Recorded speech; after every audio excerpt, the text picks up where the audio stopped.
How are you today? My name is Albana. Hi, I'm Alisa. And I'm Erlinda. Today, our topic is going to be about social media. What do you guys think of it? So, my personal opinion is that people judge by their own perspective. For example, in winter, they say, I wish it was summer because I'm freezing and it's so cold. And in summer, they say, I wish it was winter because it's so hot. Like when people find technology good or they use it, they think it's good. But when they get bullied from it or some kind of bad things from it, they say it's bad. So I think to actually judge about this, we should see all the perspectives. We should actually ask so many people that what have they gone through with technology and what's the good and the bad things, so we can actually judge right. Yeah, and for me, I think that social media comes about preferences. So somebody prefers it much more and somebody doesn't. For example, me, it ruined my mental health a little bit, so I just took a break from it. So it's okay, but still, some people prefer it and some people don't.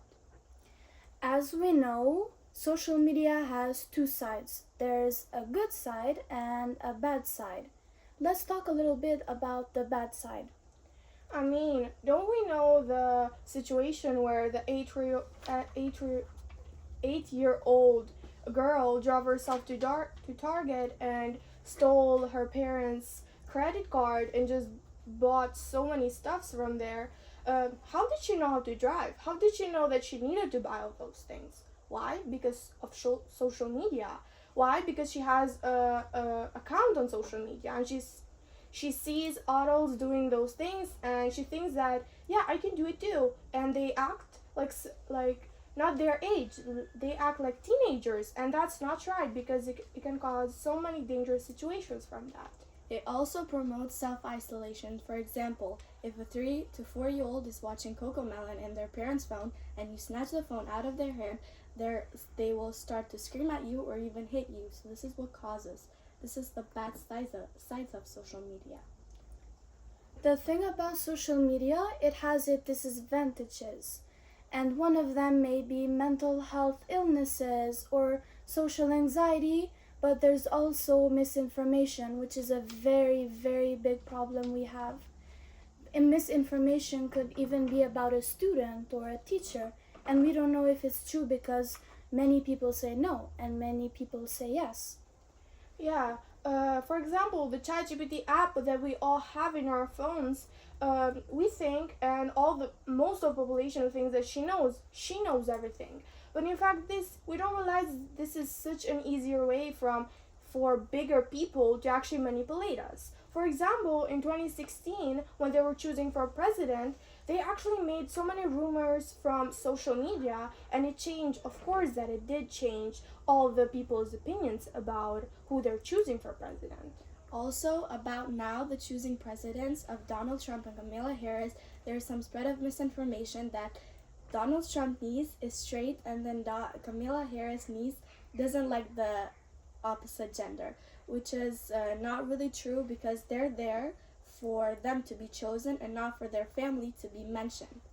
Exactly, because people just judge what they see on social media and bully people by thinking that they're just more superior to others.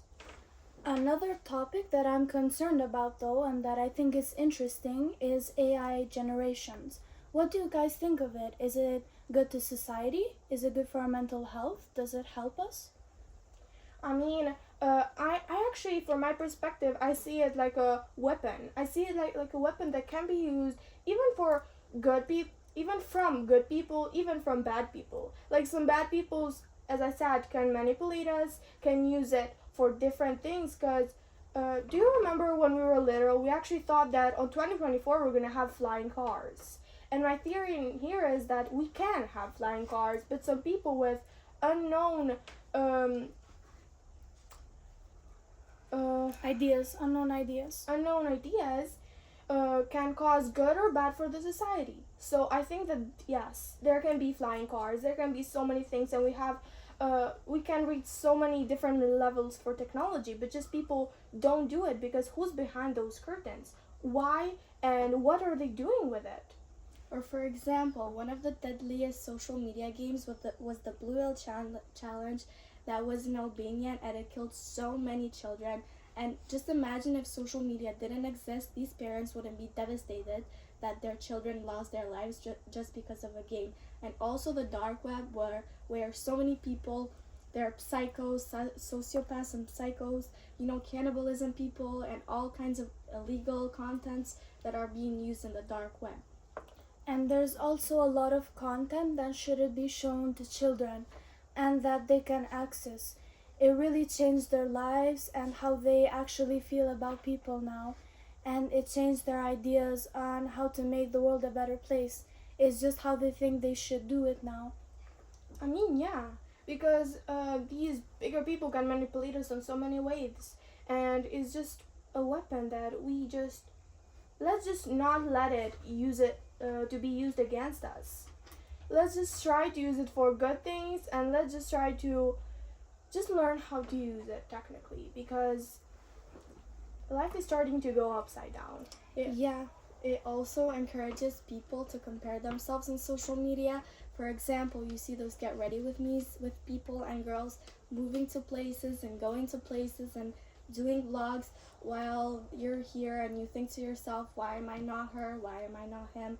For example, this is comparison. So you get comparison a lot of times.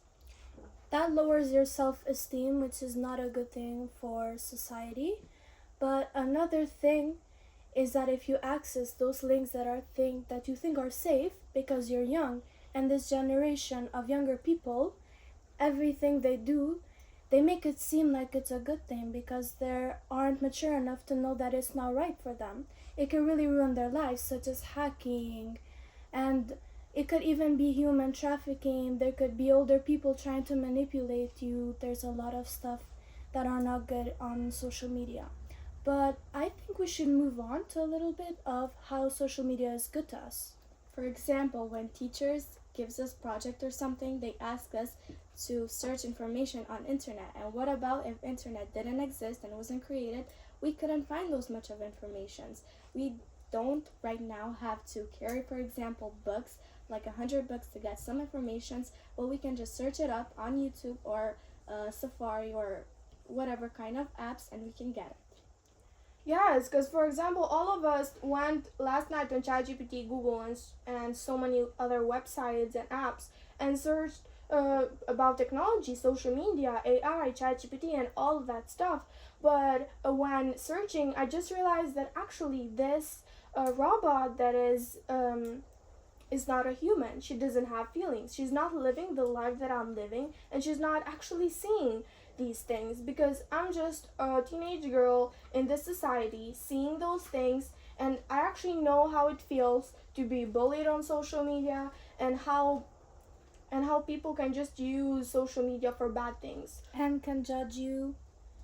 Yeah, so we can just Try to become better and try to learn for ourselves more, such as learning new languages, new words, and stuff. And what helps us is these AI generated robots.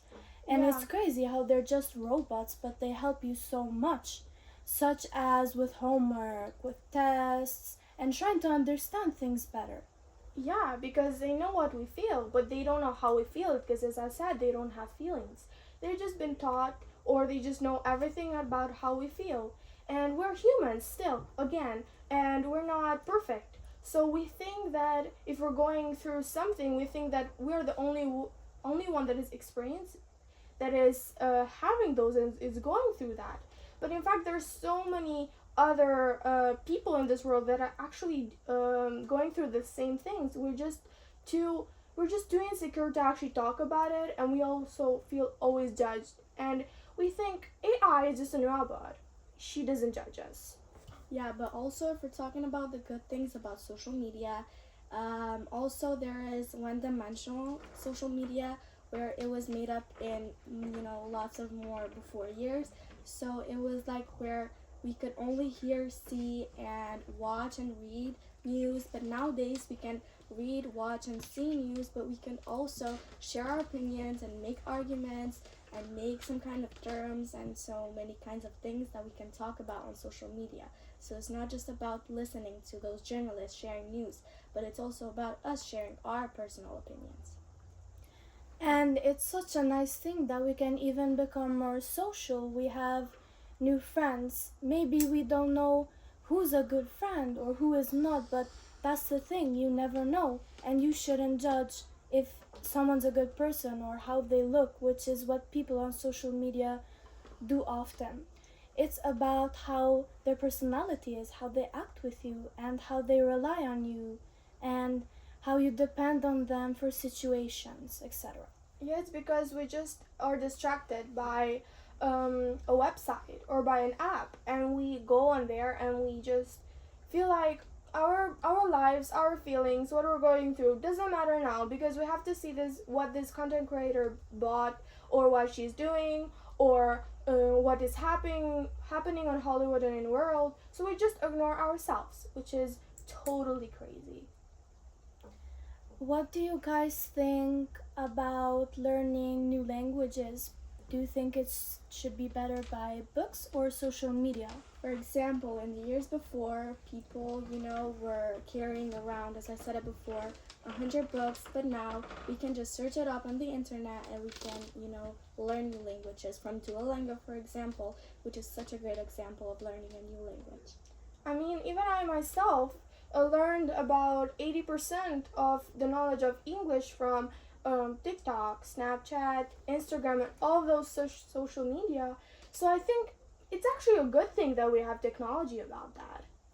An interesting thing, though, and a really crazy thing, is how Albert Einstein, a very famous scientist from Germany, finished his lessons and college at the same time with no technology, as it was 1913. And it was very crazy how he made such a good impression to everyone with no technology, and he became a scientist which is known now even in this generation. I mean, as I said, people see it from different perspectives. So somebody life without technology see it like a field full of flowers, and somebody see it such a primitive life. So I guess I would say is of a field full of flowers. It is primitive, but I still got to see all of those flowers and to smell them. Also, for example, poets which were really famous, for example, Franz Kafka and also Albert Camus, that are being read now, they're being now acknowledged, but still, they were the best poets since then and from now. For example, Franz Kafka, Letter to My Dad, Albert Camus, Stranger, which does really explain, for example, his feelings and his personal things. So if you really see it from a perspective, as you said it before, it's social media has good things and bad things. Yeah, because even some of my friends that were so good at singing or writing or they did it so great, like they had something they did it so great, they stopped. Do you know what they stopped? Can you just guess? Because of social media. Exactly. Because they just spend so many hours scrolling and scrolling and scrolling, they even forget that what they like and who they are. I agree very much with you, because if I speak for myself, social media really made me change as a person, and it changed my mindset and my personality. But I also took a break, and now I feel happier and I have new friends. And well, ladies, today was very nice with you both. We have learned that there are good things about social media and that there are bad things. We also thank our muse, teacher Lindrit, which helped us with this podcast. And we will see you on our next podcast. Thank you. Thank See you. Goodbye. Goodbye. Goodbye.